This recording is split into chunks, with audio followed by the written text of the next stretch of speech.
Bonjour à tous, bienvenue à mon projet de recherche, la consommation de l'alcool et de la drogue chez les étudiants thaïlandais et l'influence sur leur santé mentale. Depuis plusieurs années, l'alcool et la drogue font une des parties importantes dans la vie quotidienne, notamment à l'âge des adolescents, qui est considéré comme quelques premières étapes avant d'être dépendants à l'alcool ou de la drogue dans ces années plus tard. Les bars et les boîtes de nuit qui est proche à l'université permettent des étudiantes d'accéder à ces substances plus facilement. Selon l'Organisation mondiale de la santé ou l'OMS, l'année 2011 sur la consommation mondiale d'alcool par type de boisson alcoolique montre que 31,5% des plus de 15 ans de Thaïlandais consomment de manière régulière une boisson alcoolisée. On dirait que la Thaïlande se place comme le premier pays consommateur d'alcool dans les pays de l'Asie du Sud-Est. Pour l'objectif de notre projet de recherche, c'est de connaître les facteurs permettant les jeunes commencent à boire et consommer l'alcool et le stupéfiant à cet âge. Et surtout, nous aimerons savoir la perception et les effets sur la santé après avoir consommé de l'alcool et de la drogue. Alors, l'hypothèse de notre projet de recherche est que la santé mentale des étudiants est à mettre en relation avec la consommation de l'alcool et de la drogue. Pour la méthodologie, nous avons distribué 30 questionnaires chez les étudiants à l'université Thammasat afin d'obtenir les données de la consommation des étudiantes. De plus, pour obtenir les résultats plus précis sur les effets de la consommation de la drogue, nous avons fait un entretien avec 4 jeunes guérissants dans une clinique de traitement à la drogue qui est sous la responsabilité de l'hôpital Klong Roang. Pour les résultats, le type de boisson alcoolisée consommée le plus parmi les étudiants thaïlandais sont la bière, 86,7%, le whisky, 46,7%, ainsi que le whisky shake ou le lao pan, 30%, et également le cocktail, 30%.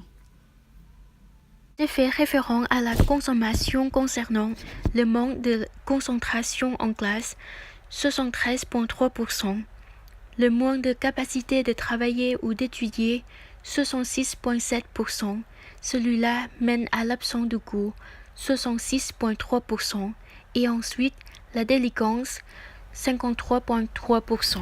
Les types de substances ou de drogues les plus consommés parmi eux sont la boisson énergisante telle que M150 avec 67,7%. Les étudiants proclamaient que cela favorisait d'être plus énergique et d'être moins fatigué. Un autre substance, c'est le baraku, 20%, et le stupéfiant tel que l'amphétamine ou le cannabis, 16,7%. Pour les effets, il s'agit de troubles du sommeil ainsi que la saute d'humeur. De ces résultats, nous constatons que les résultats pourraient être peu fiables car les étudiants tentent de ne pas se rendre compte des effets de consommation ainsi qu'il est possible de ne pas dire la vraie réponse. Alors, nous avons fait un entretien individuel avec 4 jeunes à l'hôpital. Ils ont tout informé que le facteur le plus concernant à la consommation de la drogue, c'est la persuasion de l'ami. Les deux entre eux commençaient le cannabis pour la première substance. Ils proclamaient qu'il faisait très bien lorsque le goût du cannabis restait dedans. Il avait une très bonne humeur comme s'il partait très loin au ciel. Pendant le cours, il riait n'importe quel mot qu'il a entendu de l'enseignant. De ce fait, la conséquence était les maux de tête, l'agitation, le manque d'appétit, l'hallucination auditive, le trouble de mémoire ainsi que le trouble du sommeil qui lui permettait de rester longtemps pour le jeu vidéo. Ensuite, les deux tentent de chercher quelque chose à nouveau comme les deux autres qui commencé de consommer l'amphétamine ou yaba pour la première substance. Ils ont dit que si l'on comparait le cannabis avec l'amphétamine, c'est comme un bébé avec un adulte. L'amphétamine générait tel poussant de rester toute la journée et toute la nuit sans la fatigue ni la faim. Ils consommaient souvent tôt le matin afin d'avoir la capacité de travailler ou rester longtemps. Ils n'avaient rien plus de mal et ils se sentaient forts pendant l'effet de la drogue qui restait encore à l'intérieur du corps. Mais lorsque la capacité de la drogue partait, une souffrance arrivait. Ils proclamaient que n'importe quelle activité qu'ils faisaient, ils se sentaient fatigués, parfois ne pouvaient même pas se lever debout. Ils avaient faim comme le loup et avaient toujours besoin de sommeil comme la marmotte, l'hallucination auditive ainsi que l'illusion. Ils entendaient souvent que la police arrivait afin de leur arrêter. De plus, ils avaient une très mauvaise mine.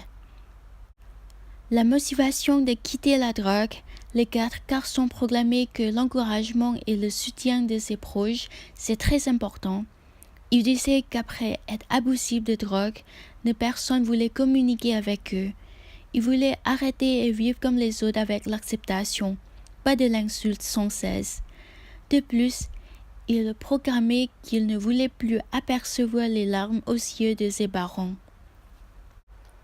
Pour la conclusion, selon l'entretien des jeunes à l'hôpital, nous voyons bien que la santé mentale des jeunes est à mettre en relation avec la consommation de l'alcool et de la drogue, telles que la grande fatigue, la faim, le sommeil, l'hallucination auditive ainsi que l'illusion.